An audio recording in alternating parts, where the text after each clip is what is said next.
दुनिया में अगर कोई एक दिखने वाला भगवान है तो वो है हम सबको जन्म देने वाली माँ। किसी भी परिस्थिति में माँ अपने बच्चे के हित में विचार करना नहीं छोड़ती। कभी कभी मौत के बाद भी उसकी रूह अपने बच्चे की सहायता करने के लिए तड़पती है और शायद उसकी ममता के आगे भगवान को भी अपने नियमों को बदलना पड़ता है। आज की ये कहानी एक सत्य घटना पर आधारित है। ये घटना जिसके साथ घटी थी उस लड़के का नाम अजय है। अब आगे की कहानी उन्हीं के शब्दों में। मेरा नाम अजय है और मैं अहमदनगर में रहता हूँ। मेरा सूखी मछली बेचने का व्यापार है। सूखी मछली ठीक भाव में खरीदने के लिए मेरा मुंबई आना जाना लगा रहता है। मैं हमेशा मालसोज घाट मार्ग से ही आता जाता हूँ। ये घटना साल 1990 की है। एक दिन रात के समय मैं अपने टेम्पो में मुंबई से सूखी मछलियाँ भर के ला रहा था। मैं आज काफ़ी लेट हो चुका था। मेरे घर में मेरे बीवी बच्चे मेरा इंतज़ार कर रहे थे। उस समय रात के 10:30 बज रहे थे। मेरी आंखों पर नींद सी छाने लगी थी। मालसोज घाट जैसे दुर्गम स्थान पर कोई अनहोनी न हो जाए, इसलिए मैंने टेम्पो सड़क के किनारे खड़ा किया और गाड़ी से बाहर निकलकर मुंह पर पानी के छींटे मारने लगा ताकि मेरी गाड़ी चलाते समय आँख न लगे, क्योंकि रास्ता बहुत ही खतरनाक था। बहुत से तेरे मेरे मोड़ थे। आए दिन इस रास्ते पर बहुत से एक्सीडेंट होते रहते हैं। मैं अपनी आंखें धो ही रहा था कि अचानक से एक औरत मेरे पास दौड़ते हुए आई और रोते रोते बोली, मेरी मदद कीजिए, हमारी कार का एक्सीडेंट हो गया है। मैं मुश्किल से बच पाई हूँ, लेकिन मेरा बच्चा और पति कार में ही फंसे हुए हैं और कार बस छलांग से गड्ढे में गिरने वाली है। मैंने भी एक सेकंड की देरी न करते हुए उस औरत को अपनी गाड़ी में बिठा लिया। वो मुझे एक्सीडेंट वाली जगह पर ले गई। वहाँ का नज़ारा दिल दहला देने वाला था। गाड़ी खाने पैरों के बीच में जाकर बुरी तरीके से फंसी हुई थी और ढलान पर टहनियों के सहारे टिकी थी।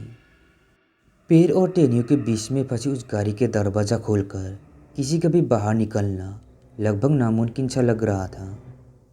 ये सोचकर मैंने पीछे मुड़कर उस औरत की तरफ नज़र डाली, पर वो मुझे कहीं नहीं दिखी। लेकिन मुझे उसके बच्चे के रोने की आवाज़ आ रही थी, इसलिए मैंने अपना ध्यान उसे बाहर निकलने पर लगा दिया। उस फंसी हुई गाड़ी में काफ़ी अंधेरा था, लेकिन सड़क के उस पार से आने वाली लैंप की धीमी धीमी रोशनी में मुझे पीछे की सीट पर वो बच्चा दिख रहा था। आगे की सीट पर 2 लोग थे। जो ड्राइवर सीट पर था उसकी शायद मौत हो चुकी थी, क्योंकि उसके बाजू से निकलने वाले पैर की नुकीली टहनी उसकी गर्दन में घुस गई थी। बहुत ही डरावना नज़ारा था। गाड़ी भी कुछ ही मिनटों में गिरने का इशारा दे रही थी। उस समय रात को सड़क बिल्कुल वीरान थी। किसी से भी मदद की उम्मीद लगभग ना के बराबर थी। फिर मैंने वहीं पर पड़े एक नुकीले पत्थर से उस गाड़ी के पीछे का कांच तोड़ दिया और उस बच्चे को बाहर निकाल लाया। भगवान की दया से उसे कांच का एक टुकड़ा भी नहीं लगा था। बाहर निकल रही वो बच्चा जहाँ पहले वो औरत खड़ी थी, वहाँ देखकर दोनों हाथ को आगे करके किसी को गोद में लेने के लिए कह रहा था। मुझे ये देखकर थोड़ा अजीब सा लग रहा था। लगभग आधे घंटे में मैंने लोकल पुलिस को खबर दे दी। पुलिस को उस गड्ढे से कार निकलने में सुबह के 4 बज गए थे। बाद में जब कार में पड़ी उन दोनों लाशों को बाहर निकाला गया तो मैं आश्चर्यचकित रह गया, क्योंकि उस कार में जिस औरत की लाश थी वही औरत रात को मुझे मदद के लिए बुलाकर लाई थी।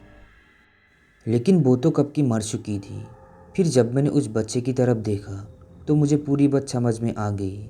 वो औरत तो मर गई थी, मगर उसकी ममता नहीं मरी थी।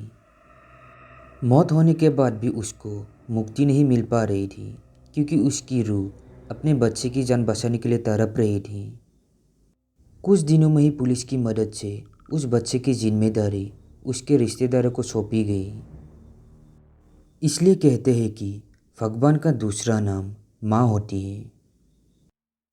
तो दोस्तों, हमारी आज की ये कहानी कैसी लगी कमेंट में ज़रूर बताना। साथ ही मेरे चैनल को सब्सक्राइब ज़रूर करना। अगर आपके पास भी ऐसी कोई कहानी है जो मेरे साथ शेयर करना चाहते हैं, डिस्क्रिप्शन बॉक्स में मेरा ईमेल आईडी है, उस पर शेयर कर सकते हैं। आज के लिए बस इतना ही।